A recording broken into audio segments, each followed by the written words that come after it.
So in the Yes, last sir. class, I guess we were discussing about the blood group, right? Yes, sir. Yes, Okay, sir. and we discussed the codominance and the incomplete dominance, which I remember that. Yes, sir. Yes, sir. Okay. So Archana, what is the phenotype and the genotype of a incomplete dominance? Incomplete dominance हमने जो किया था वो हमने किया था dog flower के ऊपर, राइट? तो डॉग फ्लावर को हम लोग क्या बोलते हैं? आंटी रही नहीं, आंटी चली हम्म, गई, तो इसका क्या हम्म। मीनिंग था? एंटी रहीनम मेजस। ठीक है, तो इसका साइंटिफिक नेम क्या है? एंटी रहीनम मेजस। से everybody, anti रहीनम मेजस। Anti-radical. Very good, Bache. Yes, and what is the ratio for the phenotype and the genotype? 1:2:1. Yes, genotype and the phenotype ratio remain the same in the incomplete dominance, right? So it is the Yes, 1 is sir. to 2 is to 1. Okay, Gia, can you tell me which blood group is a universal donor? Sir, O. I mean I. Oh, and why is it so? Sir, because it does not have uh, a sir protein क्या बोलते हैं sir इसको? जो blood के antigen. बाहर। हाँ sir, antigen नहीं है उसके। ठीक है, एंटीजन का मतलब मैंने क्या बताया था? I card. ठीक है, यस अगर सर। किसी के पास कोई आई कार्ड नहीं है, अगर आपके पास कोई पर्टिकुलर कलर ही नहीं है, तो आप किसी भी कंट्री में जा सकते हैं। अगर आप क्लेम ही नहीं कर रहे कि आप किस कंट्री से बिलोंग कर रहे हैं, तो आपको वो अपनी कंट्री में आने देंगे। ठीक है, यस सर। तो इसलिए antigen. Okay, and yes Jiya प्यारी प्यारी बच्ची, yes sir. Which blood group is a universal recipient? Sir A B.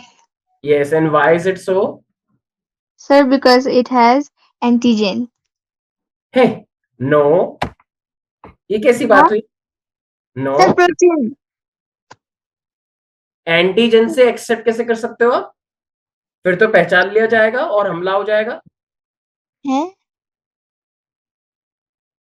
And universal donor होता है क्योंकि उसके पास एंटीजन नहीं होता, तो वो कहीं पर भी जा सकता है। अब मैं पूछ रहा हूं कि कौन सा ब्लड ग्रुप यूनिवर्सल रेसिपिएंट है, कौन सा रिसीव कर सकता है, तो उसका रीजन एंटीजन थोड़ी होगा। अच्छा, मुझे एक बात बताओ, एक कंट्री के अंदर कोई भी जा सकता है, तो उस कंट्री की ऐसी क्या खास बात होगी कि उसके अंदर कोई भी जा सकता है? इस खास बात होगी उसके पास आर्मी नहीं है। जैसे मान लो मैं एक एग्जांपल लेता हूँ, नेपाल, मान लो नेपाल के अंदर नेपाल की आर्मी है ही नहीं। ठीक है, तो इट मीन्स वहां यस पे सर। कोई भी जा सकता है। तो सेम उसी तरीके से एबी ब्लड ग्रुप जो होता है, तो एबी के पास कोई भी एंटीबॉडी नहीं होती। तो एंटीबॉडी नहीं है, तो आप किसी से भी खून लोगे तो कोई रिएक्शन होगी ही नहीं। Antibody for blood group disease के अगेंस्ट तो होती है। ठीक है, ब्लड ग्रुप की बात कर रहा हूं मैं। Got it? Okay sir. तो एक्सेप्टर का रीजन अलग है, डोनर का रीजन अलग है। डोनर का है पहचान which is antigen, and acceptor का है कि उसके पास कोई आर्मी नहीं होती, अपनी कोई एंटीबॉडी नहीं होती है। ठीक है बच्चे, okay got sir. It Nishita? Yes sir. Okay, ठीक है। तो अब हमारे पास आ रहा है बच्चे, देखो अब हमारे पास मेंडल का जो लॉ आया था, एक सेकंड जस्ट।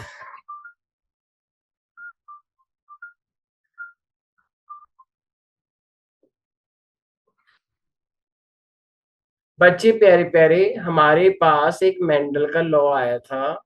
ठीक है, और जो अगर हम मेंडल की बात करते हैं, तो मेंडल ने हमें डायहाइपी क्रॉस के अंदर बोला था कि जो रेशियो होता है इट इज 9:3:3:1। ये बोला था हमको, राइट?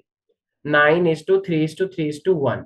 तो इसके अंदर जो रिकॉम्बिनेंट लोग आए थे, जो मतलब आप बोल सकते हैं कि भाई जो अलग टाइप के लोग थे। ठीक है, तो जो जैसे अगर मैं आपसे बात करता हूँ कि पेरेंटल होता है और एक होता है कि पेरेंट के दोनों कैरेक्टर मिलके एक नया कैरेक्टर दे रहे हैं, तो उसको हम बोलते हैं रिकॉम्बिनेंट। तो रिकॉम्बिनेंट आए थे ये 3:3। तो अगर हम रेश परसेंटेज निकालेंगे, तो इट वुड बी 6/16। भाई 6 ये हो गए, और टोटल कितने हैं? 16। ठीक है, एंड इंटू में 100। तो इसका मतलब नया कैरेक्टर आने के कितने परसेंट चांस होते हैं? तो नया कैरेक्टर वुड बी 37%। तो 37% चांस है कि हमारे पास नया कैरेक्टर आएगा किसी भी जनरेशन के अंदर, ठीक है। एंड 63% क्या आएगा हमारे पास? पेरेंटल। तो पेरेंट्स की कैरेक्टर आने के कितने परसेंट चांस हैं? 63। और दोनों पेरेंट्स मिलकर एक नया कैरेक्टर बनाते हैं तो उसके कितने परसेंट चांस हैं? 37, राइट। और अच्छी बात भी है, तभी तो पेरेंट्स अपने बच्चों को देखकर खुश होंगे कि हमारे जैसा कैरेक्टर भी आया है। बिल्कुल ही अलग हो जाएगा तो पेरेंट्स को कोई इंटरेस्ट नहीं होगा कि ये तो मेरे जैसा है ही नहीं, ठीक है। कुछ नया भी आए तो भी अच्छा है, जिसे पेरेंट्स को देख के अच्छा लगता है कि भाई ये वाला कैरेक्टर नया है जो हम में नहीं है, लेकिन ये वाला कैरेक्टर हमारे जैसा है, ठीक है। तो दोनों ही कॉम्बिनेशन इस तरीके से बनता है, ठीक है, बच्चों के अंदर। तो एक साइंटिस्ट था और उस साइंटिस्ट का नाम था बच्चे टीएच मॉर्गन, ठीक है। Everybody say that Thomas Hunt Morgan. Thomas Hunt Thomas Morgan. Thomas Hunt Morgan. तो इनको हम प्यार से बोलते हैं टीएच मॉर्गन।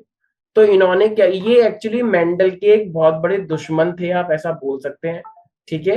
TH Morgan. हाँ बच्चे पेज पलट रहे हो आप लोग, हैं बुक खोल के बैठे हो? No, sir. ओके, कोई बात नहीं, ठीक है। तो बच्चे टीएच मॉर्गन है और टीएच मॉर्गन ने अब हमारे पास एक इन्होंने क्या बताया कि इन्होंने इन्होंने एक फ्लाई को सेलेक्ट किया अपने एक्सपेरिमेंट के लिए। एंड वो जो फ्लाई थी उसका नाम था बच्चे ड्रोसोफिला मेलानोगैस्टर। ड्रोसोफिला मेलानोगैस्टर, ठीक है। इन्होंने इसकी, क्योंकि इसके पास वैरायटी बहुत थी और इसे हम लेबोरेटरी में भी ग्रो करवा सकते थे, मेलानोगैस्टर। तो इन्होंने क्या करा, अब इसकी वैरायटी बहुत सारी थी और ठीक है, अब जल्दी से हम इसकी साइकिल भी कंप्लीट कर सकते थे। तो इन्होंने ना एक क्रॉस करवाया। तो इन्होंने ली एक येलो बॉडी।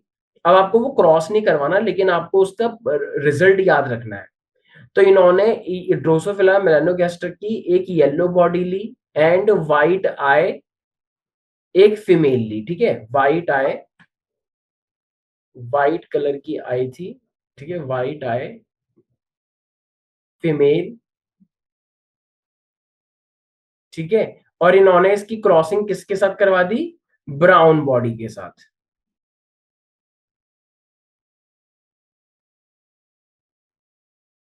तो ब्राउन बॉडी एंड रेड आई। तो ये जो था ये मेल था। तो जब इन्होंने इसका क्रॉस करवाया बच्चे, तो आपको सुनकर बड़ी हैरानी होगी कि अब मेंडल क्या कहता था भाई, रिकॉम्बिनेंट कितना आता है? 37% आता है। तो यहां पे जो रिकॉम्बिनेंट आया इसके बाद, तो वो आया 1.3। सिर्फ 1.3% रिकॉम्बिनेंट आया और बाकी का कितना बच गया बच्चे? 1.3 अगर हम हटा देंगे तो बाकी का कितना बच गया?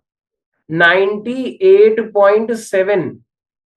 तो 98.7 क्या हो गया बच्चे? पेरेंटल, मतलब पूरी तरीके से पेरेंट जैसा। तो इसने तुरंत कॉल घुमाया, किसको? किसको कॉल करेगा ये? मेंडल को, कि मेंडल भाई आपने जो लॉ दिए हैं वो तो गलत है, मेरा तो ये रेशो आया है, देखो आपने तो रूल दिया था।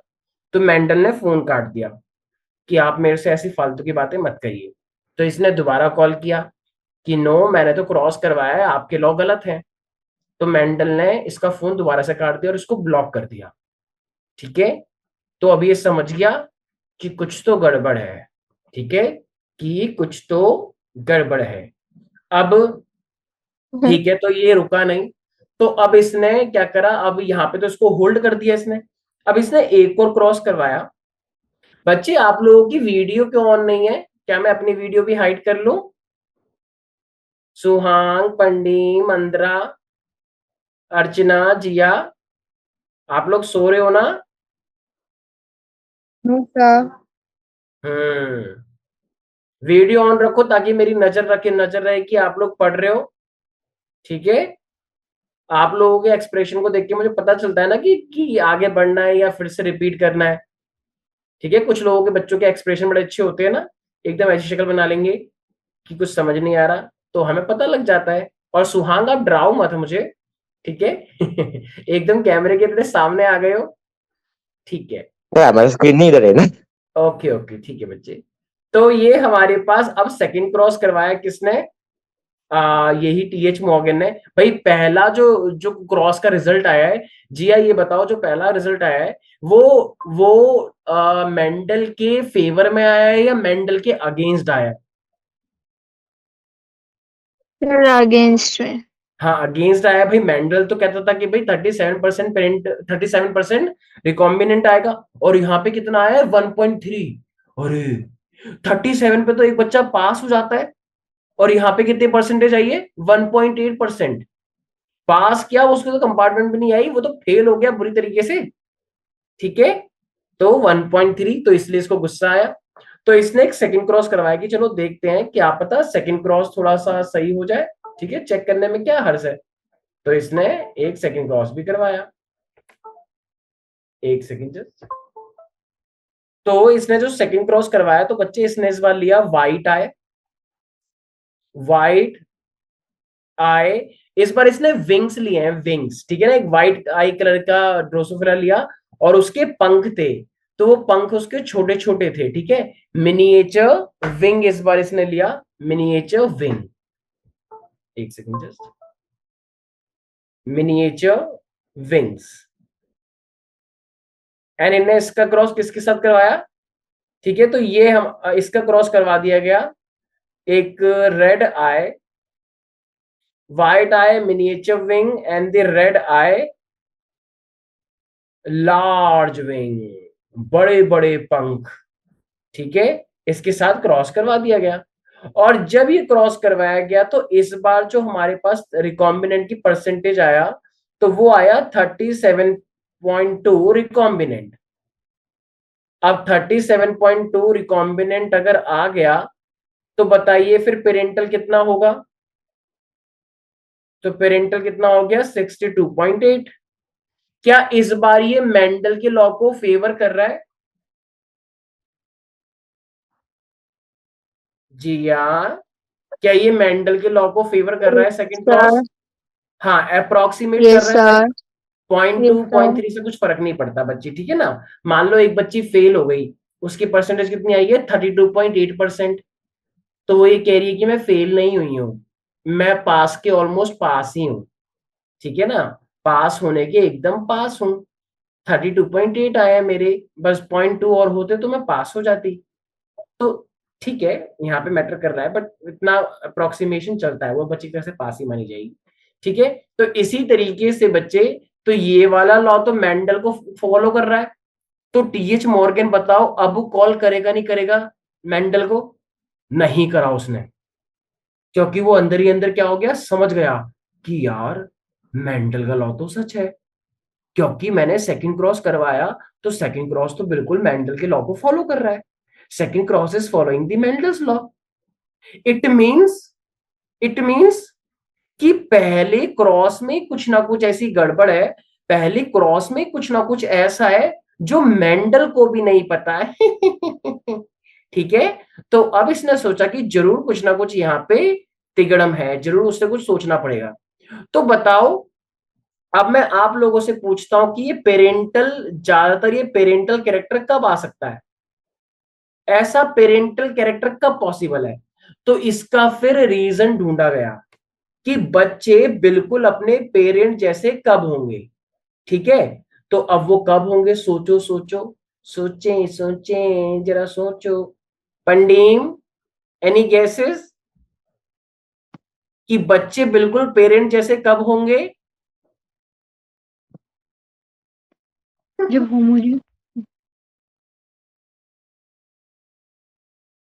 अच्छा मुझे एक बात बताओ, ठीक है? जैसे मान लो एक एग्जाम्पल लेते हैं, किसी भी स्टेट का एग्जाम्पल लेते हैं, मान लो कर्नाटका का, ठीक है? कर्नाटका, कर्नाटका में मान लो एक एक लड़का है, वैसे तो ऐसे एग्जाम्पल लेने नहीं चाहिए पर कोई बात नहीं, अब आप 12th में आ गए हो, ठीक है? और वो किसी कास्ट से हैं, ठीक है?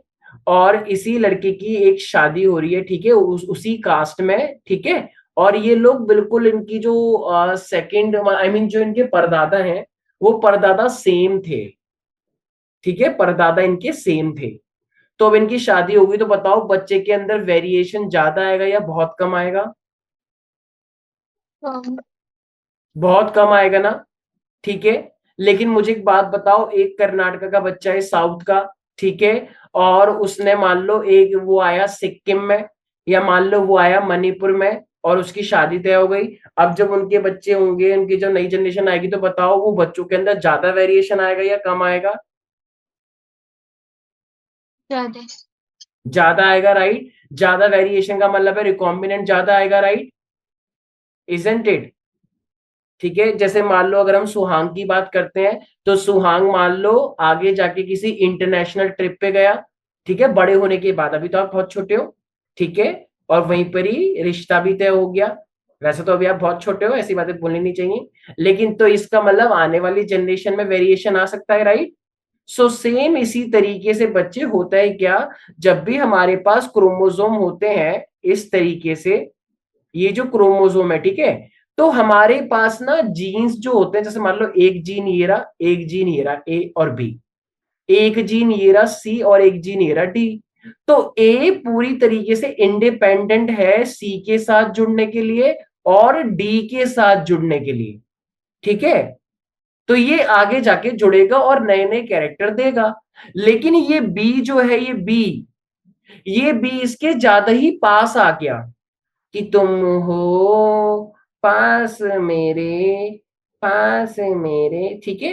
तो ये क्या हो गया, ये ए ये रहा, और बच्चे इसके पास कौन आ गया, बी आ गया। अब जब बच्चे ये इसके बी आ गया पास में, तो ये क्लोज आ गया, और जब बच्चे क्लोज आ जाएगा, तो इनको हम बोलते हैं बच्चे लिंक्ड जीन्स। क्या बोलते हैं बच्चे?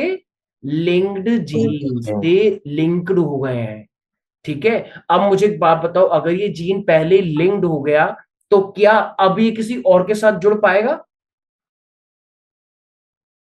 क्या अब ये किसी और के साथ जुड़, हेलो, मेरी आवाज आ रही है आप लोगों को? नहीं यस आ रही सर। मेरी आवाज? Yes sir. Yes sir. अच्छा, अगर ये ए और अरे बी पहले ही लिंक्ड हो गया, तो बच्चे अब वो किसी और के साथ नहीं जुड़ेगा, ये पहले ही इसने अपना पार्टनर ढूंढ लिया। तो जब बच्चे, अब वो पहले ही उसने पार्टनर ढूंढ लिया है, तो अब कोई चांस नहीं है कि वो किसी और के साथ जुड़ पाए, ठीक है। तो इसको हम बोलते हैं linked gene. When the two genes lie on the same chromosome and they are very close to each other, this is called linked genes, and they will not show law of independent assortment.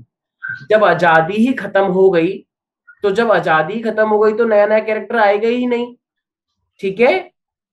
तो इसीलिए तो ये हमारे पास, ये जो हमारे पास recombinant सिर्फ 1.3 आया था, तो ये क्यों आया था इतना कम? बिकॉज ऑफ द लिंकेज, ठीक है। और लिंकेज अगर होता है, तो लिंकेज बच्चे क्या चीज शो नहीं करता? इंडिपेंडेंस, आजादी। आप फिर किसी और के साथ जुड़ नहीं पाओगे, ठीक है। मुझे एक बात बताओ, एग्जाम्पल लेते हैं, ठीक है। सुहांग ने मान लो अपना एक पार्टनर ढूंढ लिया सिक्किम से ही, तो अगर सुहांग ने अपना पार्टनर सिक्किम से ही ढूंढ लिया, तो क्या अब सुहांग आगे जाके किसी भी इंटरनेशनल पार्टनर को ढूंढ सकता है? क्या अब सुहांग साउथ इंडिया में जाके पार्टनर ढूंढना ही ढूंढ सकता? क्योंकि पहले ही क्या हो गए हैं, हम लिंक्ड हो गए हैं। और जब हम पहले ही लिंक्ड हो जाएंगे, तो जितने भी कैरेक्टर आएंगे वो सब क्या होंगे, पेरेंटल। तो कोई नया कैरेक्टर नहीं आ पाएगा इतना, ठीक है। ये कोई सीटी बजा रहा है, कौन है ये? Who is whistling? ठीक है। तो ये बच्चे आप लोगों को ध्यान रखना है, ठीक है बच्चे, गॉट इट। तो ये जो हमारे पास पहला वाला था, ये जो 1.3 रेशो आया रिकॉम्बिनेंट का इतना कम, तो ये क्यों आया था? Because of the linkage. So when the two genes on the same chromosome lie very close to each other, तो वो क्या हो जाते हैं, लिंक हो जाते हैं, ठीक है। गॉट इट बच्चे? Yes yes sir. Sir. Okay.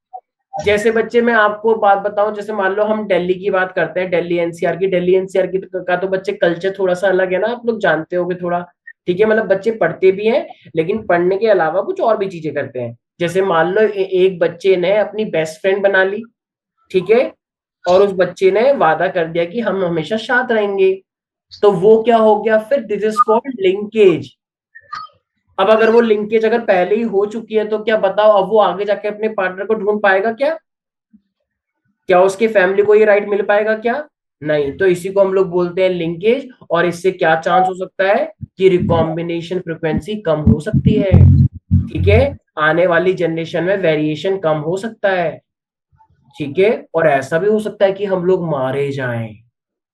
ऐसा क्यों? क्योंकि इन्वायरमेंट कीप्स ऑन चेंजिंग। और इन्वायरमेंट तो चेंज हो रहा है, लेकिन आप लोग तो चेंज हुए ही नहीं। और जब आप लोग चेंज नहीं होगे तो फिर आप मारे जाओगे। ठीक है, तो इसीलिए हमें अपनी जनरेशन के अंदर क्या लाना है? चेंज लाना है या सिमिलर कैरेक्टर लाना है? चेंज। चेंज लाना है। Variation is a key for the evolution. Got it everybody? लेकिन ये आपको मैं सिर्फ समझा रहा हूं। ठीक है, आप लोग कुछ अभी से कुछ ऐसी प्लानिंग नहीं करेंगे, वो तो अभी बहुत दूर की बात है। ठीक है, अभी तो ये मैं कॉन्सेप्ट समझा रहा हूं, आपको कॉन्सेप्ट पे फोकस करना है। ठीक है, गॉट इट बच्चे एवरीबॉडी?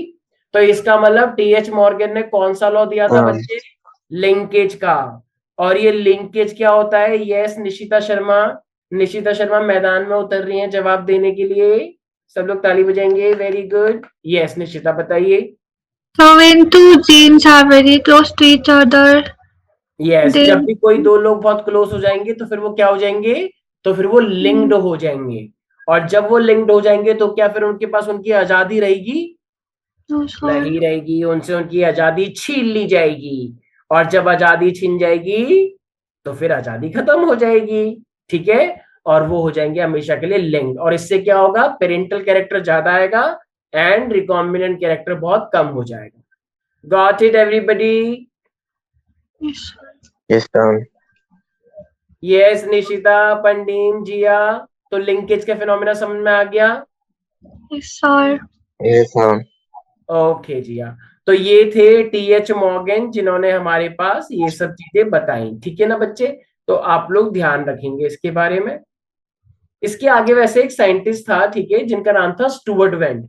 Alfred Stuart went. तो उन्होंने ह्यूमन जीनोम प्रोजेक्ट के अंदर जीन मैपिंग भी करी थी। तो उसके बारे में हम बाद में देखेंगे जब हम मॉलिक्यूलर बेसिस स्टार्ट करेंगे। ठीक है, अभी बस आपको याद रखना है कि जीन मैपिंग किस साइंटिस्ट ने करी थी। तो आपको ध्यान रखना है, जीन मैपिंग हमें पढ़ेंगे ह्यूमन जीनोम प्रोजेक्ट के अंदर नेक्स्ट चैप्टर में।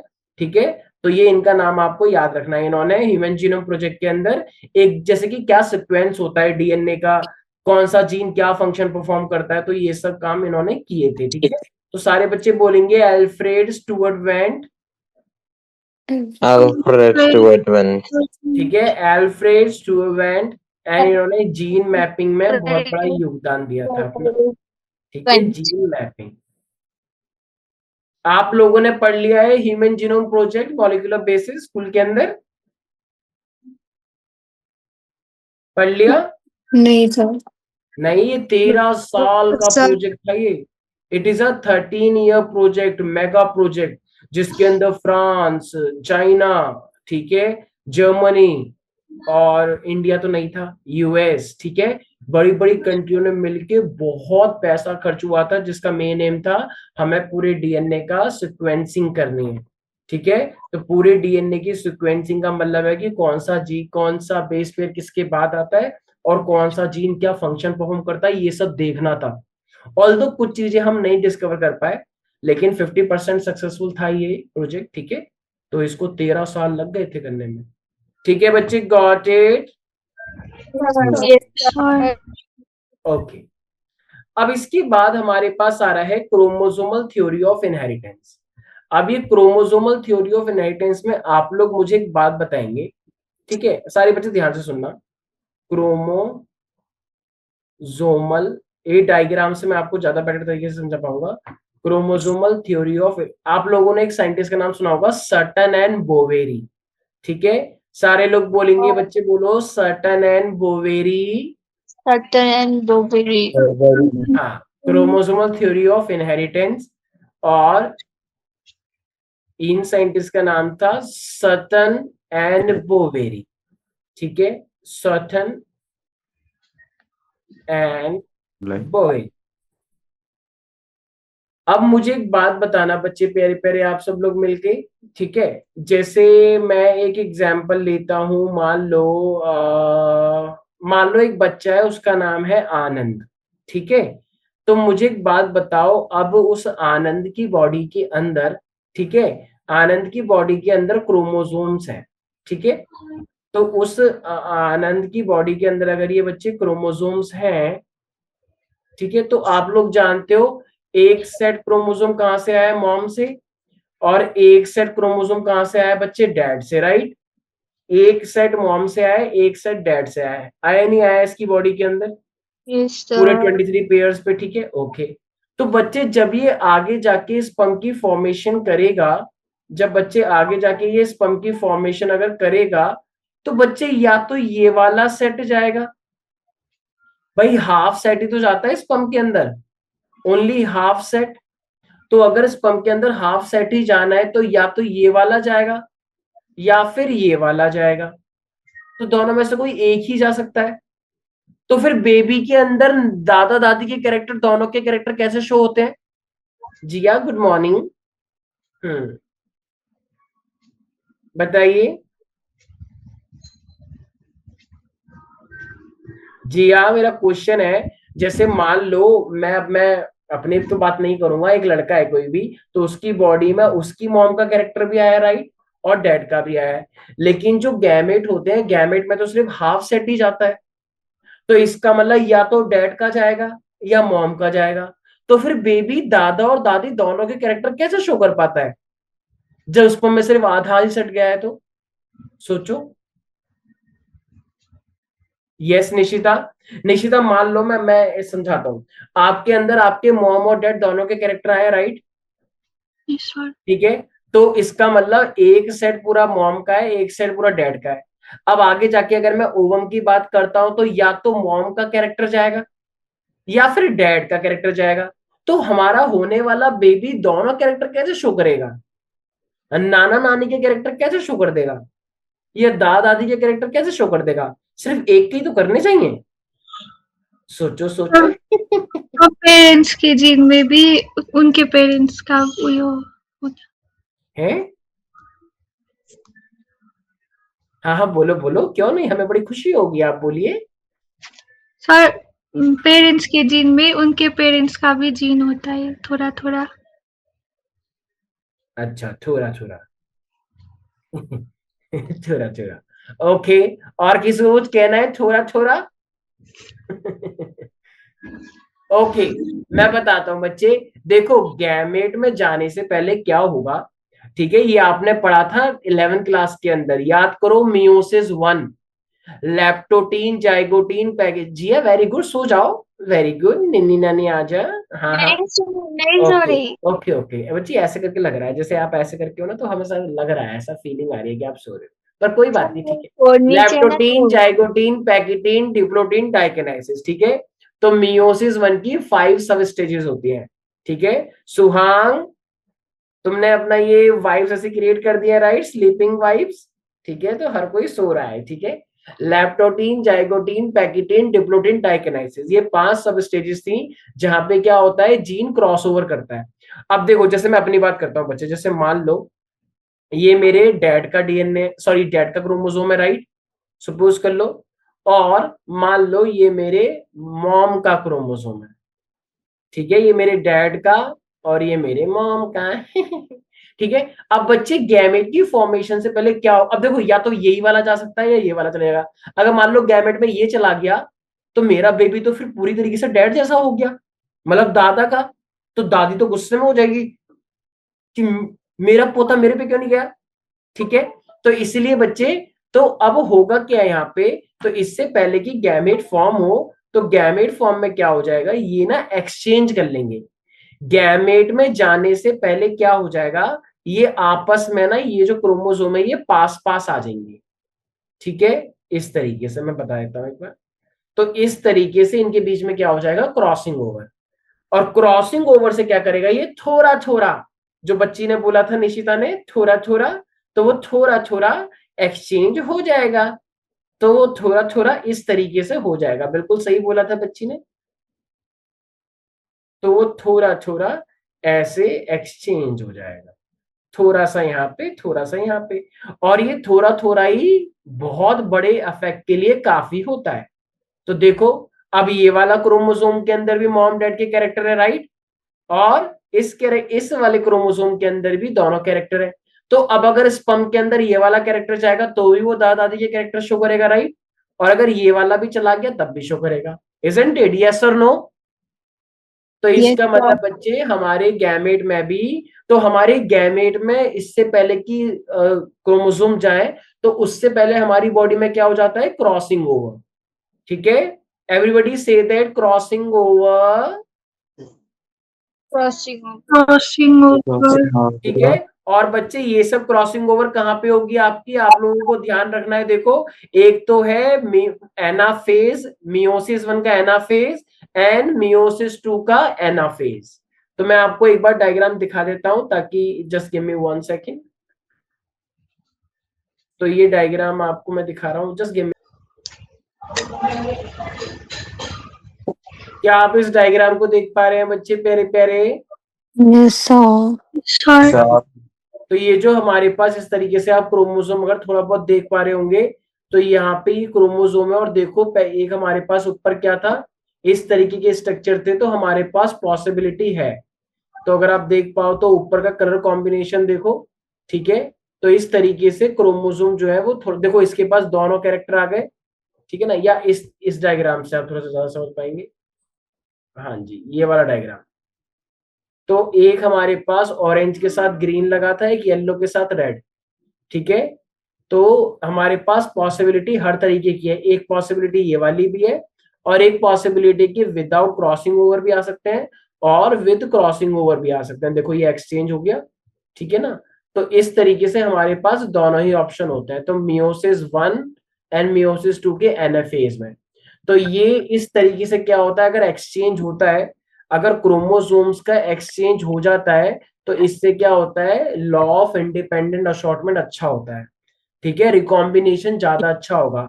अगर मेरे बच्चे में मेरे दादा दादी, सॉरी मेरे मॉम डैड, मतलब बच्चे के दादा दादी और नाना नानी, तो नाना नानी दादा दादी सबके कैरेक्टर आएंगे, तो बताओ बच्चे के अंदर वेरिएशन आएगा नहीं आएगा? बहुत अच्छा, बहुत अच्छा आएगा, और उसके अंदर ज्यादा वेरिएशन आएगा, और फिर वो सोएगा नहीं क्लास में, ठीक है ना।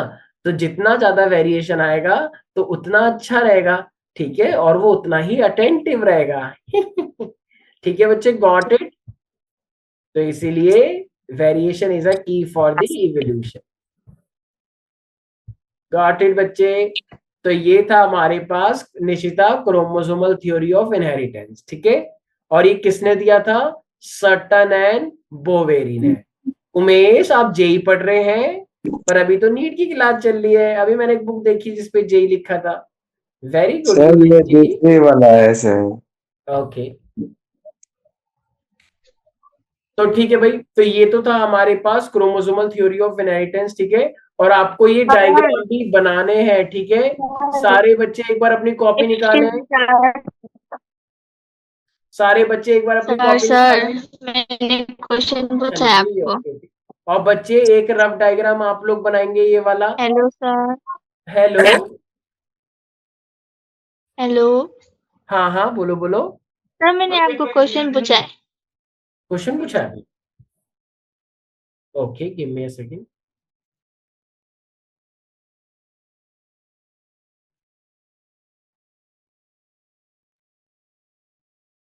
मॉम, अच्छा, मॉम और डैड का क्रोमोसोम है ना, तो दादा दादी का जीन कैसे आ गया होगा? मुझे एक बात बताना, आपकी तो कोई आइडेंटिटी है ही नहीं, I am sorry to say that. आपकी आइडेंटिटी ही आपकी मॉम डैड, आपके मॉम डैड की आइडेंटिटी ही आप हो, आपका कोई वजूद नहीं है, सॉरी टू से दैट। आपका वजूद है आपके मॉम और आपके डैड, ठीक है। आपका मतलब क्या होता है? मॉम और डैड। तो जब आपके बेबी होगा तो आप अपने आप को मत देखो, आपके मॉम डैड मतलब दादा दादी ही आप हो, ठीक है। आई मीन जो बेबी के दादा दादी हैं, बेबी के दादा दादी मतलब आपके मॉम डैड, तो वो आप ही हो, ठीक है। आप अपने आप को अलग से मत देखो। जैसे मैं हूं, तो I am nothing, but I am a mix of my mom and my dad, ठीक है।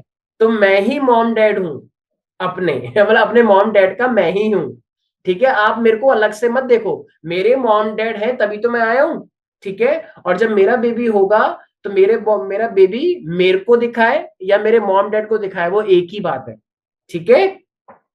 तो अब आप अपने आप को अलग से मत देखो कि मेरा बेबी तो मेरे जैसा होना चाहिए ना, ना नानी पे क्यों चला गया, मुझे मेरा बेबी चाहिए ठीक है। तो ऐसा नहीं सोचना है, ठीक है। नाना नानी मतलब हम, मतलब बच्चे के टर्म्स में, ठीक है। और दादा दादी मतलब भी हम, ठीक है बच्चे, गॉट इट। तो ये डायग्राम बच्चे आप लोगों को बनाना है क्रॉसिंग ओवर का, ठीक है। और ये चीज ध्यान रखना, ये जर्म सेल है मतलब गैमेट्स, तो गैमेट्स के अंदर ये सारी प्रोबेबिलिटी है, ठीक है। तो ये आप ध्यान रखेंगे, meiosis anaphase and meiosis two anaphase. अच्छा निशिता, एक क्वेश्चन पूछता हूँ, जरा मुझे एक बात बताओ, अगर लिंकेज ज्यादा हो गई, अगर दो जीन्स के बीच में लिंकेज अगर ज्यादा हो गई तो रिकॉम्बिनेशन ज्यादा होगा या कम होगा? थोड़ा कम। हाँ, क्योंकि अगर देखो दो जीन आपस में ज्यादा लिंक्ड हो गए तो फिर रिकॉम्बिनेशन के चांस कम हो जाएंगे, तो फिर नया कैरेक्टर बच्चे नहीं आ पाएगा, ठीक है। तो ये चीज आप लोगों को सॉरी। ध्यान रखना। Okay, got it Jiya, okay okay. अब हम आ रहे हैं बच्चे सेक्स डिटर्मिनेशन पे, कि बेबी का जो सेक्स होता है वो कौन डिसाइड करता है। तो देखो एक साइंटिस्ट थे जिनका नाम था एच हैंकिंग, एच हैंकिंग, से एवरीबॉडी एच हैंकिंग। एच। हाँ, तो ये एच हैंकिंग ने एक एक्स जैसे क्रोमोसोम की डिस्कवरी करी थी, और इसमें सेक्स डिटर्मिनेशन का बहुत बड़ा रोल होता है, ठीक है। अब देखो, अब हमारे पास कुछ इंसेक्ट्स होते हैं मोस्टली, जैसे ग्रास हॉपर हो गया, कुछ इंसेक्ट हो गए, तो इनका जो टाइप होता है ना वो होता है बच्चे एक्स ओ, ठीक है। तो अगर मैं बात करता हूं बच्चे, मान लो कोई मेरे पास एक फीमेल है, ठीक है। तो अगर मेरे पास कोई एक फीमेल है तो फीमेल का तो होगा एक्स एक्स, लेकिन जो मेल होता है, मेल के पास एक क्रोमोसोम का एब्सेंस होता है, तो उसको हम रिप्रेजेंट करते हैं जीरो से या ओ से।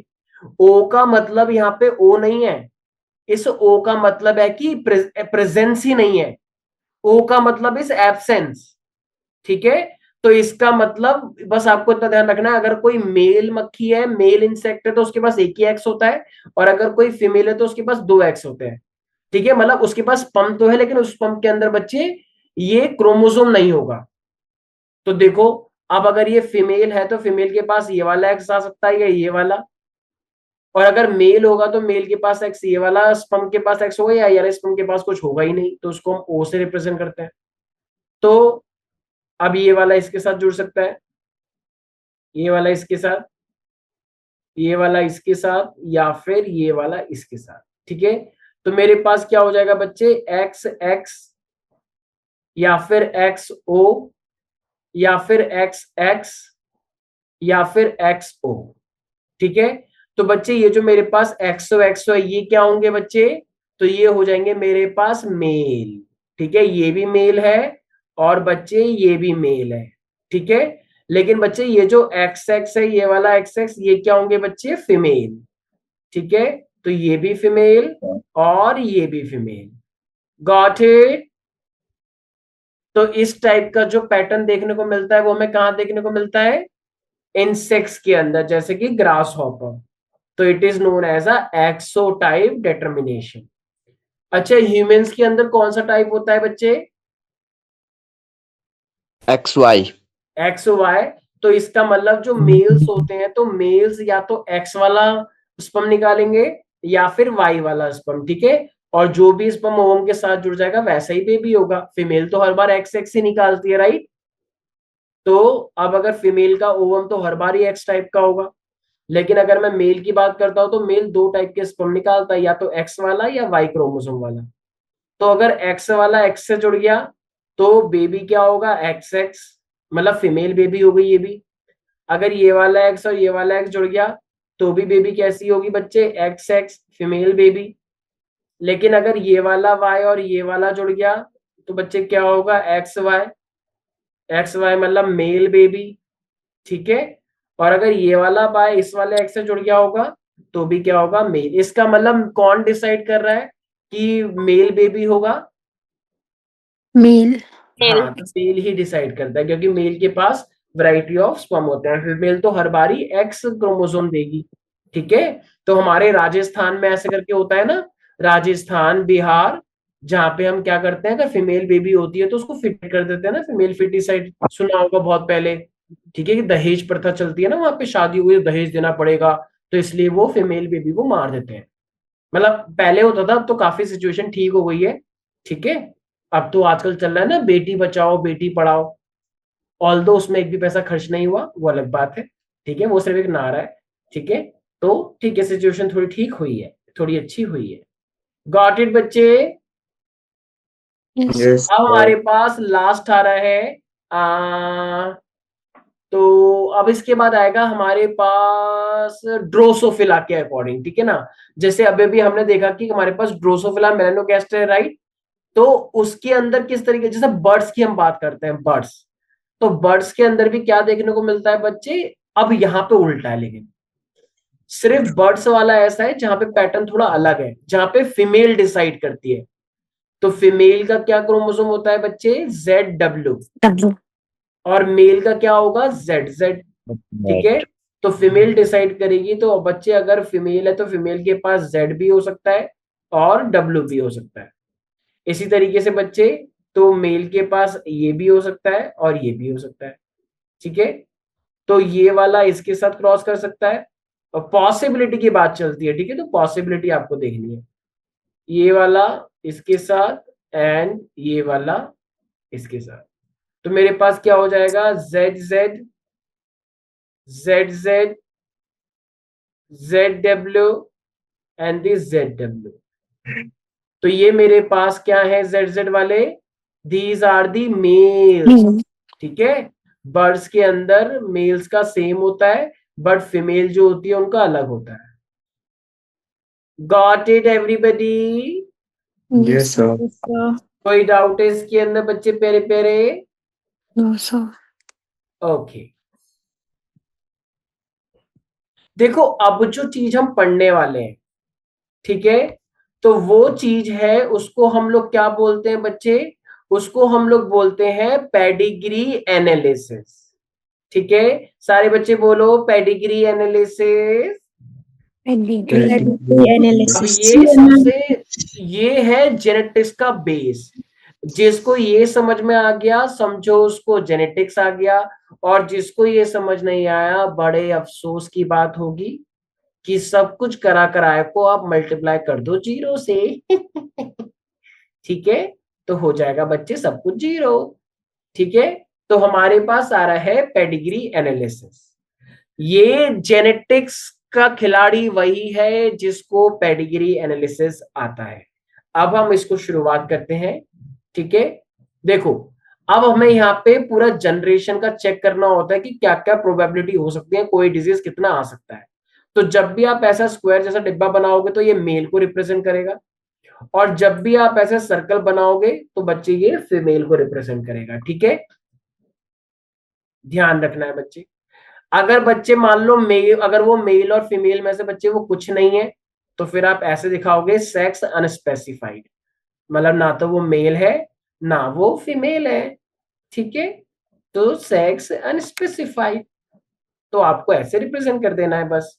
अगर कोई भी मेल फीमेल या सेक्स अनस्पेसिफाइड क्या है बच्चे, अफेक्टेड है, तो आप उसे ऐसे पूरा डार्क कर दोगे।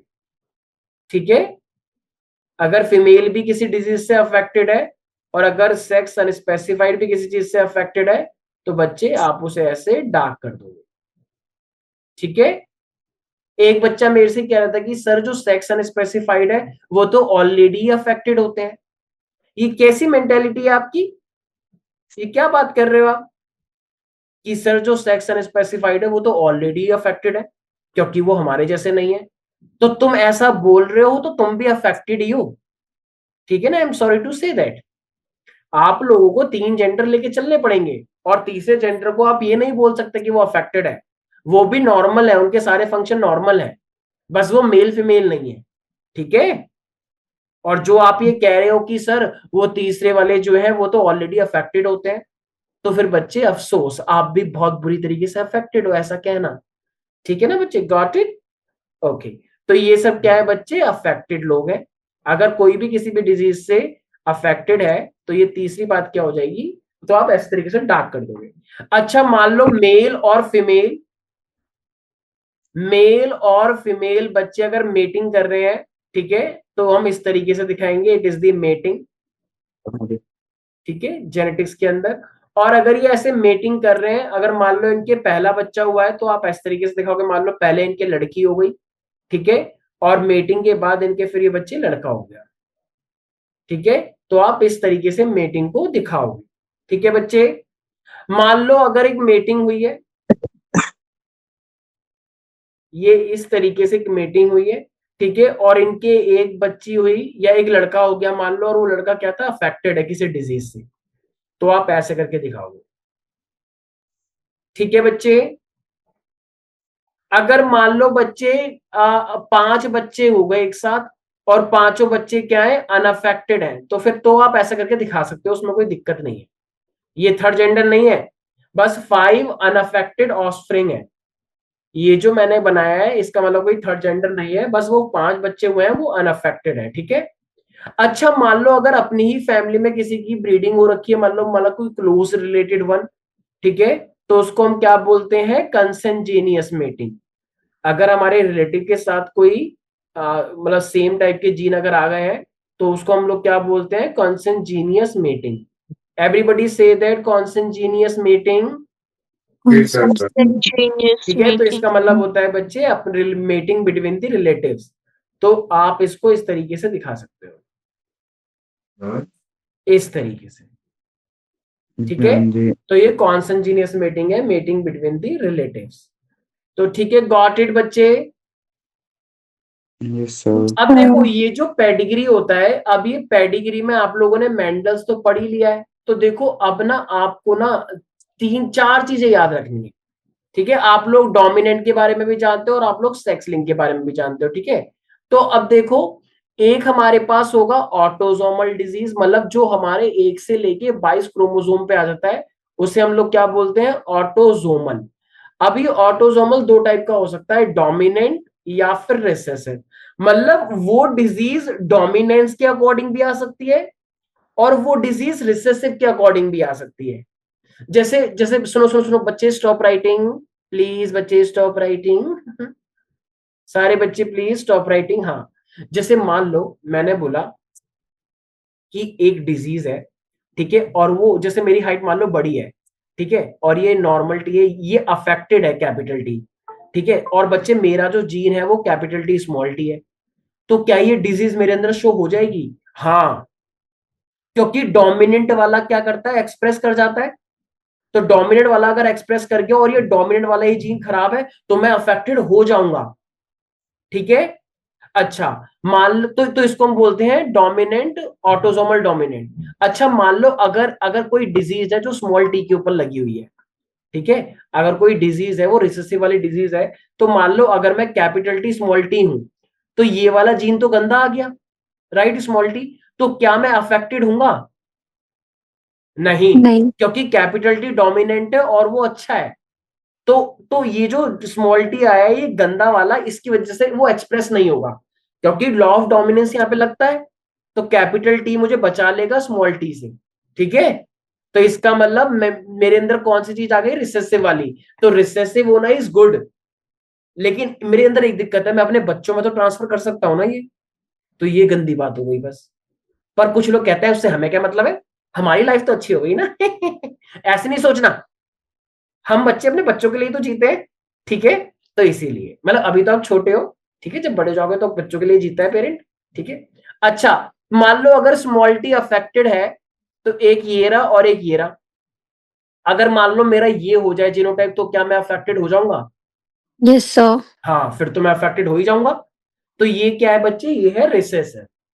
गॉट इट बच्चे, समझ में आ गया? तो ऑटोसोमल के भी इसी तरीके से बच्चे एक होता है सेक्स लिंक्ड। अब ये सेक्स लिंक क्या होता है, देखो आप लोगों को इतना ध्यान रखना है, अभी मैं बता देता हूं इसकी ट्रिक। सेक्स लिंक बच्चे फॉलो करता है डोमिनेंट और रिसेसिव, मतलब क्रिस क्रॉस। इसका कैसे समझेंगे? अच्छा मुझे एक बात बताओ, यूजुअली हमारी फैमिली में डैड ज्यादा डोमिनेंट होते हैं या मॉम? Usually Dad. कुछ लोग बोल Dad. सकते हैं मेरी मॉम तो बहुत डोमिनेंट है, मेरे तो डैड भी बहुत डरते हैं मॉम से। यूजुअली डैड होते हैं, राइट? तो बच्चे ध्यान रखना, ठीक है, अगर डैड से कोई भी डिजीज बच्चे डॉटर पे शो हो रही है, डीडी, डैड से अगर कोई भी डिजीज डॉटर पे जा रही है, सिर्फ और सिर्फ डैड से डॉटर में, तो इस टाइप की डिजीज को हम लोग बोलेंगे सेक्स लिंक्ड डोमिनेंट। ठीक है, क्या बोलेंगे बच्चे? Sex linked dominant. ठीक है, देखो डी डी डी, डैड से डॉटर में dominant, triple D. Triple D याद रखना है।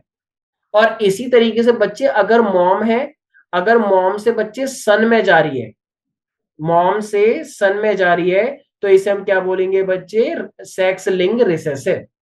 ठीक है, एमएसआर। गॉट इट बच्चे?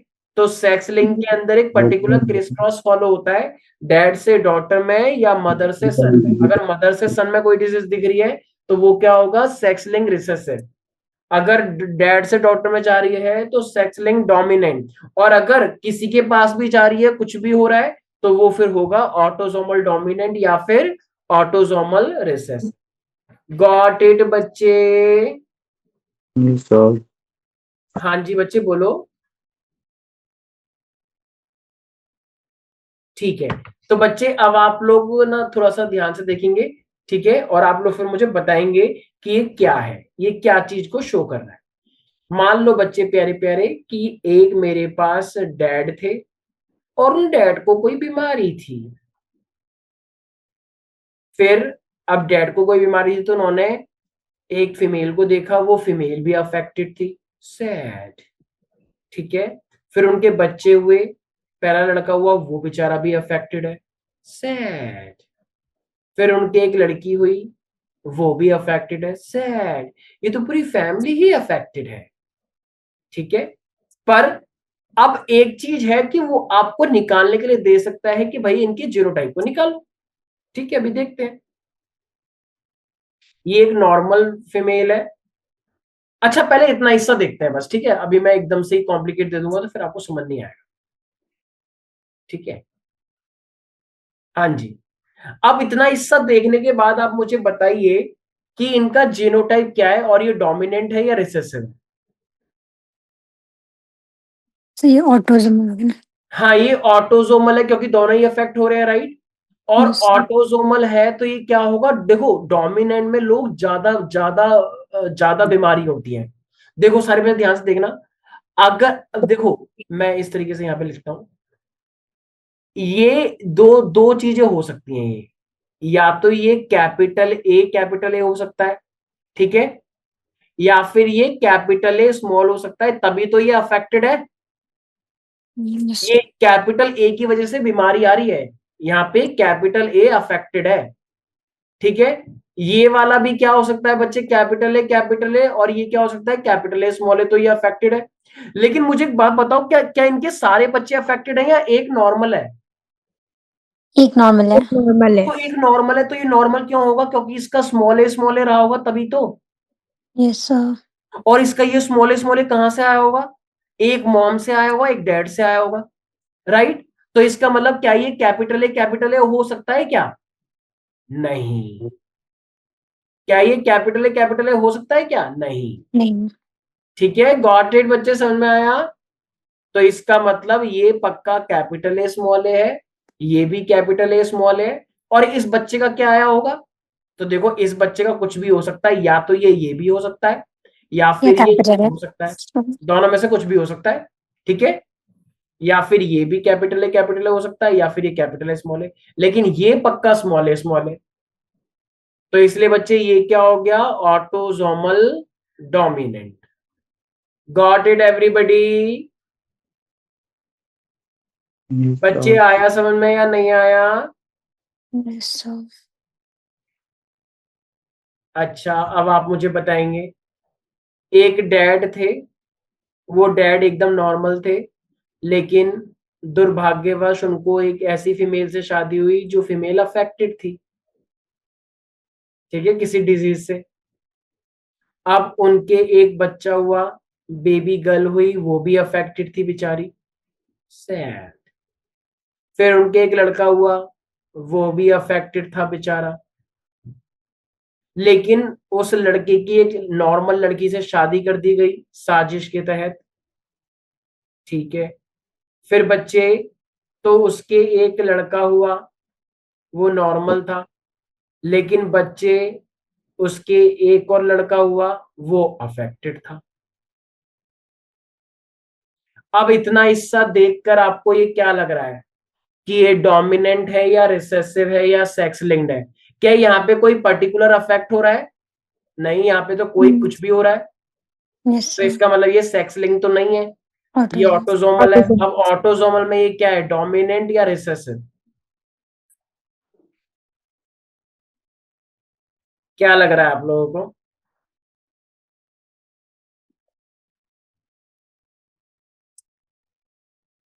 देखो हर जनरेशन,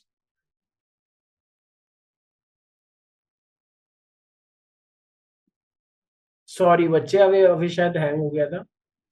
हाँ जी, तो हर जनरेशन में कोई ना कोई अफेक्ट हो रहा है। तो अगर हर जनरेशन में कोई ना कोई अफेक्ट होता है, तो वो ज्यादातर क्या होता है बच्चे, वो डोमिनेंट ही होता है, ठीक है ना।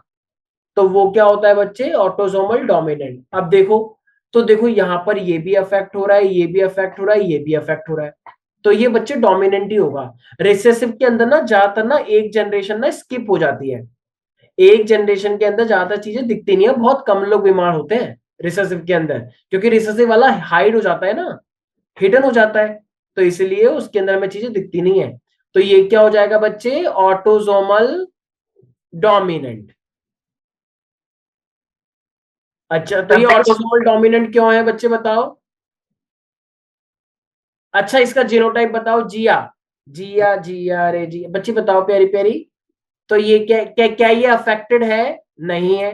तो इसका मतलब ये क्या होगा, ये तो स्मॉलेस्ट, क्या होगा, ये तो स्मॉलेस्ट, और ये क्या हो जाएगा, और ये क्या हो जाएगा? बच्चे कौन है ये, बच्चे कौन है ये? Rajnandini, Rajnandini, please mute yourself, thank you so much. हाँ जी, तो ये क्या है बच्चे, ये पक्का कैपिटल है। क्या इनका एक भी बच्चा नॉर्मल है? No, sir. तो इसका मतलब पक्की बात है, ये कैपिटल ए रहा होगा, ठीक है Yes, ना। sir. क्योंकि अगर ये कैपिटल ए स्मॉल ए हो गया तो एक बच्चा तो नॉर्मल दिखता हमें, लेकिन Yes, बच्चा sir. तो इनका एक भी नॉर्मल नहीं है। तो इसका मतलब बच्चे ये बच्चा भी क्या रहा होगा, कैपिटल ए स्मॉल ए, और ये भी क्या रहा होगा, capital A small A, right. Yes, sir. अच्छा, और ये वाली बच्ची, इसके साथ इसकी शादी हो गई, तो ये क्या होगा, स्मॉल ए स्मॉल ए। Yes, sir. अच्छा, तो इस बच्ची का बताओ जिया, ये बच्ची कितनी खुशनसीब है बताओ। Small a, small a. हाँ, स्मॉल ए, और ये बच्चा, Capital A, capital A. अच्छा, capital A Capital A, capital small कैसे a. हो गया? Small Capital A, a. small a. Sorry, हाँ, sorry, sir. कैपिटल ए दूसरा कहां से आ जाएगा, अपने आप थोड़ी जनरेट कर लेगा, तो कैपिटल ए स्मॉल ए, ठीक है। पेरेंट्स को देख के ही तो बच्चों का लिखते हैं, ठीक है ना बच्चे, गॉट इट? Yes, sir. बच्चे समझ में आ गया, राजनंदिनी, बाकी लोग? Yes, sir. Yes, sir. Okay. तो बच्चे अब हमारे पास एक नेक्स्ट आप करके दिखाओगे और मुझे बताओगे, ठीक है ना। ध्यान से देखेंगे आप लोग। मेरे पास बच्चे, एक सेकेंड जस्ट, हाँ जी, एक बच्चे मॉम थी और एक डैड थे, ये दोनों दिखने में एकदम नॉर्मल थे, ठीक है, एक नॉर्मल जिंदगी बिता रहे थे ठीक है। फिर इनके पहली लड़की हो गई, फिर इनके दोबारा से एक और लड़की हो गई, लेकिन इनके एक जो लड़का हुआ, वो क्या था बच्चे, वो अफेक्टेड हो गया। अब जब वो अफेक्टेड हो गया तो उसकी एक नॉर्मल लड़की से शादी कर दी, और जब नॉर्मल लड़की से शादी करी तो उनकी एक लड़की हुई जो कि एक नॉर्मल थी। अब बताओ, अच्छा एक और चीज, ये जो लड़की है, इस लड़की की एक अफेक्टेड लड़के से शादी, नहीं नॉर्मल लड़के से शादी कर दी, तो इनका एक लड़का नॉर्मल हो गया, लेकिन एक लड़का अफेक्टेड हो गया। बताओ ये क्या रिप्रेजेंट कर रहा है?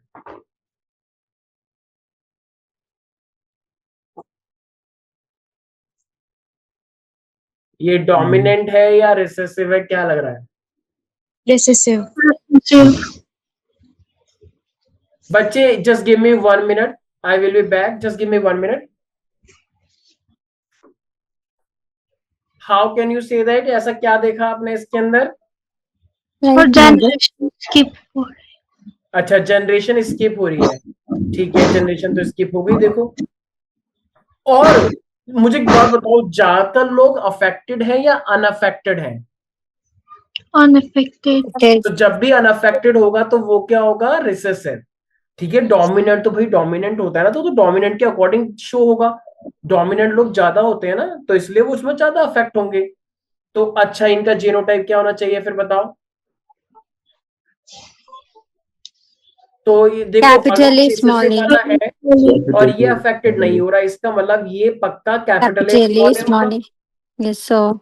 और ये भी पक्का कैपिटल ए स्मॉल ए होगा, क्योंकि डिजीज स्मॉल ए पे है।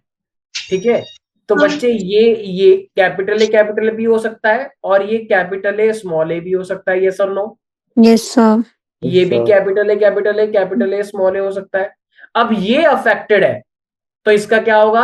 Small. Small a, small a. लेकिन इनका बच्चा नॉर्मल पैदा हुआ है, तो इसका मतलब बच्चे ये पक्का क्या रहा होगा? ये रहा होगा। वैसे तो Yes, ये sir. भी हो सकता है, लेकिन अभी एक ही बच्चा है, तो हम क्या बोलेंगे बच्चे कि ये ज्यादातर क्या है? Capital A small A Capital A. Sorry, capital A होगा, सॉरी Yes. कैपिटल ए, ठीक है ना? इसी तरीके से बच्चे फिर ये वाला, इसका एक बच्चा अफेक्टेड है, तो फिर ये क्या रहा होगा? कैपिटल ए स्मॉल ए रहा होगा, तभी तो। अच्छा, तो ये वाला भी बच्चे फिर कैपिटल ए स्मॉल ए है, ठीक है ना? Yes, sir. तभी तो बच्चे ये स्मॉल ए बना। Yes, sir. ठीक है, इसका मतलब बच्चे ये डिजीज क्या फॉलो कर रही है? Autosomal recessive. Recessive. समझ में आ गया बच्चे? जेनेटिक्स। So, तो जो डिजीज डोमिनेंट के ऊपर आए, जो दिखे कि भैया बहुत सारे लोग अफेक्ट हो रहे हैं, तो वो ऑटोजोमल डोमिनेंट, और अगर लगे कि वो भाई रिसेसिव के अकॉर्डिंग आ रहे हैं, बहुत कम लोग अफेक्ट हो रहे हैं, तो वो क्या हो जाएगा? Autosomal recessive. Got it everybody?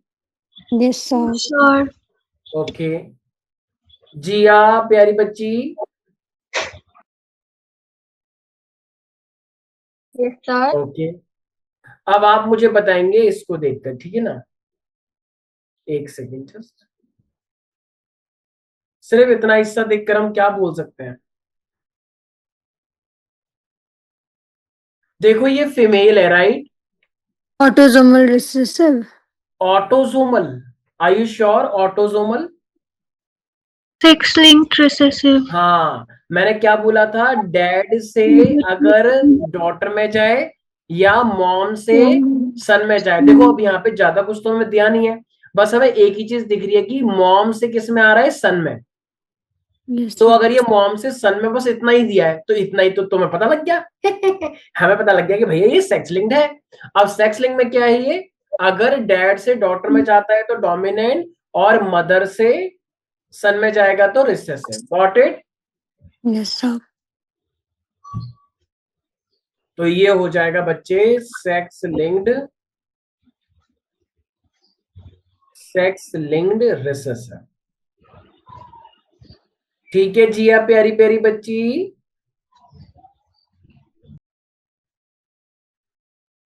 अच्छा देखो, ये जो बात मैंने आपको बताई है ना, ये कोई रूल नहीं है, ठीक है ना? अगर आपको थोड़ा सा भी इंडिकेशन मिल जाता है कि कुछ समवट ये फॉलो कर रही है, तो आप उसे वही मानेंगे। जैसे ध्यान से देखना, यहाँ पे मेरे पास अफेक्टेड मेल था, अफेक्टेड डैड। Yes, sir. अब देखो, डैड से 3 लड़कियां हुई, 1 2 3, और वो सारी की सारी अफेक्टेड है। X-linked हो गया. Dominant. भाई मेल था तो मेल तो अफेक्टेड है ही नहीं। अब तुम बाकी मत देखो, बाकी को गोली मार दो, हमें देखना ही नहीं है। भाई हमारे पास 3 लड़कियां हुई, 3 की 3 अफेक्ट हो गई, तो हमारा रूल तो यहीं पर ही लागू हो गया। अब हमें बाकी देखना ही नहीं है। फिर भी एक Yes, बार sir. देख लेते हैं, क्या पता कुछ और हो जाए। हाँ, तो देखो बच्चे, अब ये जो फीमेल है, पहली बात तो ये जो फीमेल है, ये फीमेल इस फैमिली की है ही नहीं भाई। इस फीमेल की तो शादी हुई है ना इसके साथ। Yes, sir. बताओ इस लड़के का अच्छा। नसीब देखो। एक तो इसकी फैमिली में इसकी तीनों बहन अफेक्टेड थी, ये लड़का नॉर्मल था, लेकिन इस लड़की की शादी किससे हो गई? अफेक्टेड फीमेल से। ले, एक तो इसकी तीनों बहनें अफेक्टेड, ऊपर से इसकी जिससे शादी हुई वो भी अफेक्टेड। ठीक है कोई बात नहीं, पर ठीक है। तो इसके पहला बेबी हुआ, वो अफेक्टेड, लेकिन फीमेल भी। अब देखो यहाँ पे तो दोनों ही हो गए ना। Yes, sir. तब यहाँ पे दोनों ही Yes, हो गए, ma'am. तो फिर तो हमारी प्रोबेबिलिटी कुछ काम ही नहीं कर रही। तो इसलिए फिर ये यहाँ इस वाले की ये हमारा डिटरमाइनिंग स्टेप नहीं होगा। ठीक है, ये हमारा डिटरमाइनिंग स्टेप है ही नहीं जहां पे दोनों ही हो गए। तो डिटरमाइनिंग स्टेप हमारा ये वाला है। Okay, so this is Yes, ma'am. Our determining step. So it is what? Sex linked Dominant. Dominant. Dominant. Dad से आ रहा है तो dominant, D D D. Got it Jiya प्यारी प्यारी बच्ची?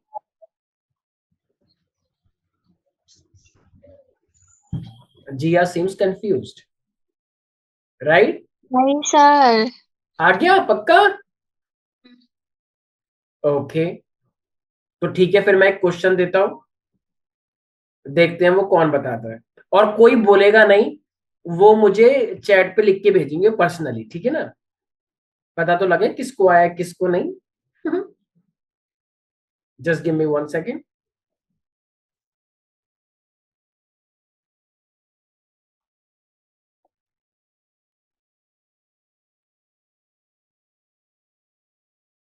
हाँ जी, बताइए ये क्या है?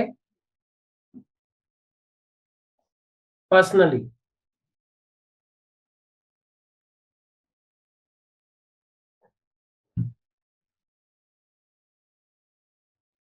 ये है पहला और ये है दूसरा।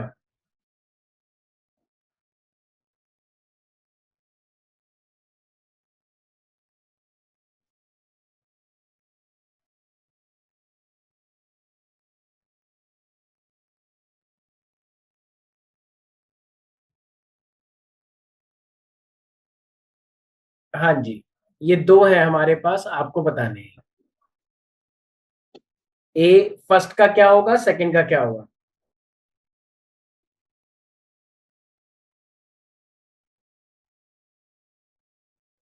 हाँ हाँ, रिक्सम रिक्सम, यस यस यस। ड्रोसोफिला के पास तो एक्स वाई होता है, यस यस यस। ड्रोसोफिला नहीं बोलेंगे बच्चे, इंसेक्ट बोलेंगे, ठीक है ना? इंसेक्ट के पास हमारे पास एक्सोटाइप होता है, लेकिन उसमें ड्रोसोफिला को आप काउंट नहीं करेंगे। ड्रोसोफिला के पास एक्स वाई होता है, यस रिक्सम, फाइन फाइन।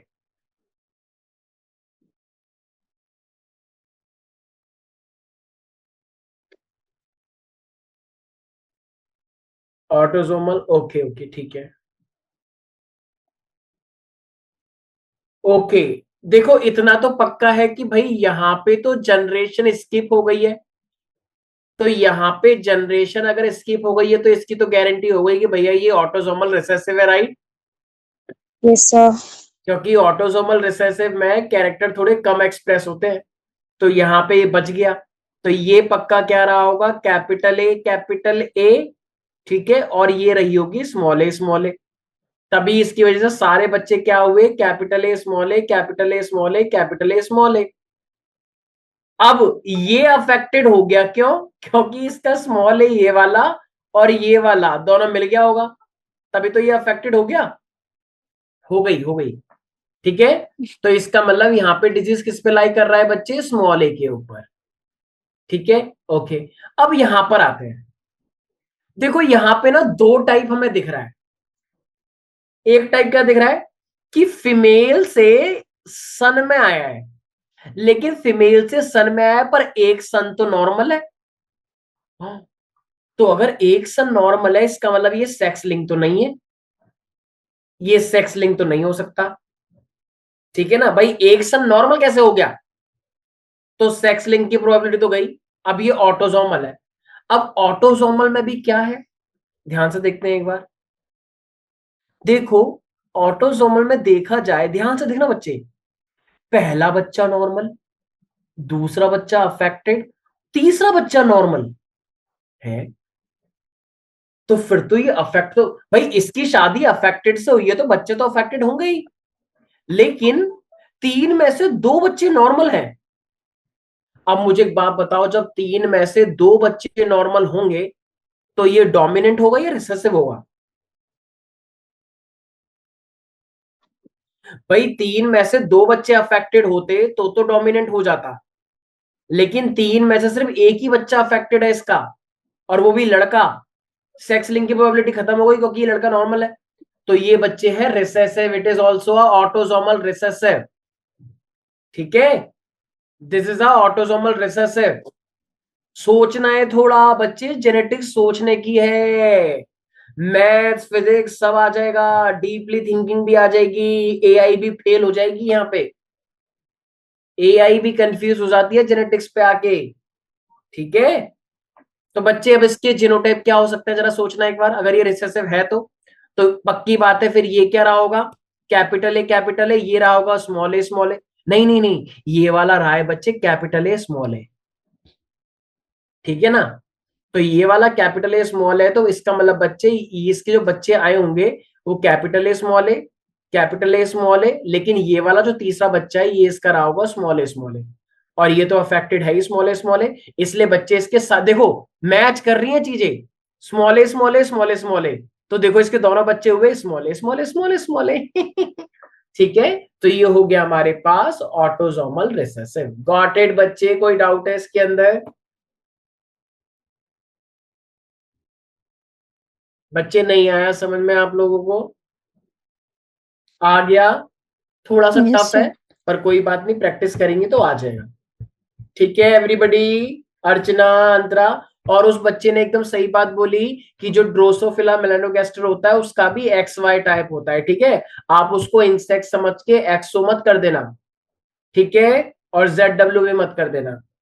ठीक है, और ये एक्स आया। की यस, और ये एक्स की डिस्कवरी किस साइंटिस्ट ने करी थी? एक्स की डिस्कवरी किस साइंटिस्ट ने करी थी बच्चे प्यारे प्यारे? Hanking egg. हैंकिंग ने। शाबाश Hanking. बच्चे, तो ये था बच्चे हैंकिंग। हमारे पास एच ए हैंकिंग, रिमेंबर दैट। ठीक है, ओके। तो अब हमारे पास प्यारे प्यारे बच्चों, अब हमारे पास आ रहा है एक छोटा सा टॉपिक। अच्छा, आप लोगों ने क्या एक्समैन देखा है? एक्समैन? No sir. नो देख, ओके ठीक है बच्चे। तो बहुत सारे ना ऐसे वो भी आते हैं, कुछ ऐसी मूवीज है जिसमें एक्समैन होता है, मतलब वो कुछ निकालता है, अपनी आंखों से कुछ निकालते हैं, कुछ शक्तियां होती हैं ऐसे करके। ठीक है ना, तो ये जो शक्तियां वाले होते हैं इनको लोग बोलते हैं म्यूटेंट। तो इनको लोग म्यूटेंट क्यों बोलते हैं? क्योंकि म्यूटेंट एक बायोलॉजिकल वर्ड है। म्यूटेंट एक वजह से, मान लो बच्चे मैं हूं, मैंने अपनी आंखों को ऊपर किया और बच्चे में हवा में उड़ गया। ठीक है, और हवा में बच्चे मैंने हाथों को ऐसे किया, बिजली कड़क गई और सारे लोग भाग गए वहां से। ठीक है, लोग मुझे गालियां दे रहे हैं कि ये कौन है, ये तो राक्षस है, ये तो वो है, ये वो है, पर मैं तो उनकी मदद करने के लिए आया था। ठीक है, पर वो डर गए बेचारे। तो बच्चे ये सब चीजें क्या है? तो देखो ये सब तो हाइपोथेटिकल मान रखा है, लेकिन ज्यादातर चीजें हमारे लिए नेगेटिव होती हैं। इनको हम बोलते हैं बच्चे म्यूटेशन। मूवीज के अंदर इनको अच्छा दिखाया है पर रियल लाइफ में ज्यादातर हमको नुकसान ही करती हैं। म्यूटेशन से वर्ड आया है म्यूटेंट, तो जिन लोगों का भी डीएनए चेंज हो जाता है बच्चे, sudden change in a DNA, it is called mutation. तो जब भी हमारे डीएनए में कोई कम टाइम में ज्यादा चेंज आ जाता है, इसको हम लोग क्या बोलते हैं बच्चे? म्यूटेशन। Got it? अब देखो ये म्यूटेशन आने के 3 रीजन हो सकते हैं। अब वो क्या है? Physical, chemical and biological, PCB. Physical क्या हो सकता है? जैसे मान लो एक बच्चा एक सनलाइट में जाके खड़ा हो गया, अल्ट्रावायलेट रेडिएशन आ गई, एक्सरे आ गई, गामा रे आ गई, माइक्रो, इंफ्रा, रेडियो, ये सारी रेडिएशंस आ गई। तो इन रेडिएशन से क्या हो सकता है बच्चे? डीएनए चेंज हो सकता है। इसी तरीके से मान लो बच्चे कुछ केमिकल्स आ गए, जैसे मान लो आप एक केमिकल इंडस्ट्री में काम कर रहे हो, आप डाई की इंडस्ट्री में काम कर रहे हो, आपकी बॉडी में कुछ केमिकल्स चले गए और उसने आपका डीएनए चेंज कर दिया, तो भी क्या हो सकता है बच्चे? म्यूटेशन आ सकता है। बायोलॉजिकल, आपकी बॉडी में कोई वायरस आ गया, ऑन्कोजेनिक वायरस, कोरोना वायरस आ गया और उसने आपका डीएनए कुछ ज्यादा ही चेंज कर दिया, एक लिमिट से ज्यादा। तो अगर वो ज्यादा ही चेंज कर दिया तो बच्चे फिर आपको क्या हो जाएगा? म्यूटेशन हो जाएगा। और ये म्यूटेशन ज्यादातर हमारी बॉडी में चीजों का नुकसान ही करती हैं। ठीक है बच्चे? Yes sir. तो अब देखो, अभी हमारे पास म्यूटेशन भी दो टाइप का है। एक है बच्चे पॉइंट म्यूटेशन और एक है बच्चे frame shift mutation. Frame shift mutation, देखो मान लो मेरा ये पूरा डीएनए है और पूरे डीएनए में से बस मेरा ये एक ही पॉइंट पर चीजें चेंज हुई हैं। मान लो जैसे ए की जगह पे टी आ गया है बस, तो ये एक ही पॉइंट पे चेंज आया, तो इसे हम क्या बोलेंगे, पॉइंट म्यूटेशन। और इसकी वजह से हमें कोई ज्यादा खतरा नहीं होता है, बहुत ही माइनर सा चेंज आता है। लेकिन मान लो इधर ए इधर चला गया, ठीक है, और टी इधर आ गया और यहां पे एक चेंज हो गया। तो जब एक से ज्यादा चेंज हो गया है तो फिर वो चेंज नहीं होता, फिर वो एक नई चीज बन जाती है। मेरा हाथ यहां आ जाए, सर मेरा यहां आ जाए, तो फिर ये पॉइंट म्यूटेशन नहीं होगा, फिर तो बच्चे ये पूरा का पूरा फ्रेम ही चेंज हो गया और लोग मुझे इंसान नहीं मानेंगे फिर। तो इसे हम क्या बोलेंगे बच्चे, frame shift mutation. So which one is more dangerous one, point mutation या frame shift mutation? Frame shift. ये फ्रेम शिफ्ट, ठीक है। तो हम आगे जाके इन्हीं डिजीजेस के बारे में पढ़ेंगे, म्यूटेशंस के बारे में पढ़ेंगे, ठीक है। तो before I pursue further, so let's ask some question and then end the session. So yes, Antara, are you there?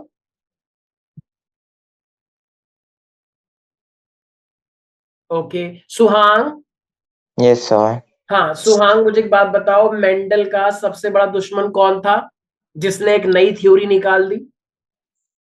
Sir वो फ्लाईमैन ऑफ बायोलॉजी। है जगह व्हाट? वो ड्रोसोफिला वाला व्यक्ति। ड्रोसोफिला वाला साइंटिस्ट, वेरी गुड।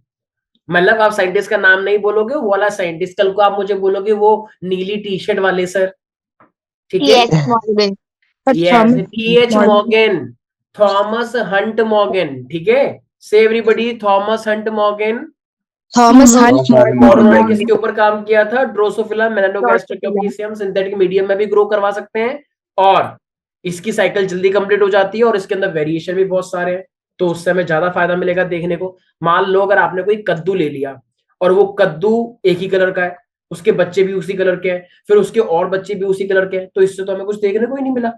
इसलिए हम चाहते हैं हम नई नई वैरायटी देखें और क्रॉस करवाएं कि कौन सी वैरायटी आ रही है, कौन सी नहीं आ रही, तभी तो हमें पता लगेगा जेनेटिक्स कैसे काम करती है, ठीक है। हमारे पास यस एक्स सर। क्रोमोसोम की डिस्कवरी किसने करी है? H Hanking. हैंकिंग ने, ठीक है। H. Hanking. सुहांग, म्यूटेशन हमारे पास मेनली किन किन रीजन से हो सकता है? कौन से वो तीन रीजन है? रेडिएशन। फिजिकल, केमिकल, बायोलॉजिकल, ऐसे बोलोगे। फिजिकल के अंदर रेडिएशंस, ठीक है। केमिकल्स के अंदर केमिकल्स, डाई, कोई भी केमिकल, टोबैको स्मोकिंग, ठीक है, intake of chemicals. And biological के अंदर क्या हो जाएगा हमारे पास? ऑन्कोजेनिक वायरस, ठीक है, एंड कोई भी बैक्टीरियल डिजीज एज वेल, ठीक है। Yes sir. अर्चना प्यारी बच्ची। Yes, sir. हाँ अर्चना, तो मुझे एक बात बताओ, जो टीएच मॉर्गन ने पहला क्रॉस करवाया था वो किस किस के बीच था? T.H. Morgan ने पहला क्रॉस करवाया था आईज एंड बॉडी के ऊपर, ठीक है। येलो बॉडी व्हाइट आई, याद करो। Yes, sir. Brown body Yes, sir. Red eye, ठीक है। तो Yes, पहले sir. तो चलो आईज एंड बॉडी ले ली, और जो सेकंड क्रॉस करवाया था वो क्या था?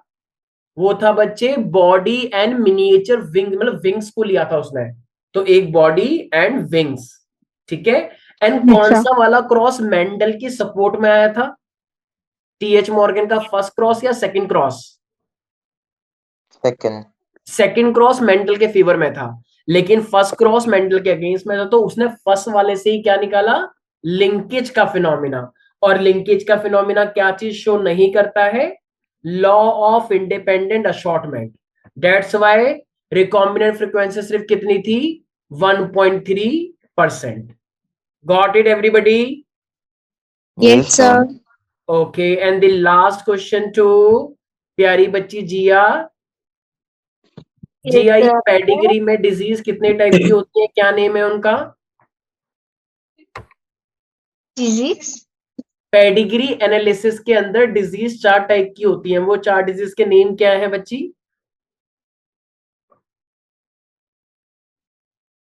अरे, autosomal recessive, autosomal dominant, sex link recessive, sex link dominant, okay? Yes sir. नहीं लिख लिए? सर, थोड़ा कंफ्यूज हो गई। ओके, कोई बात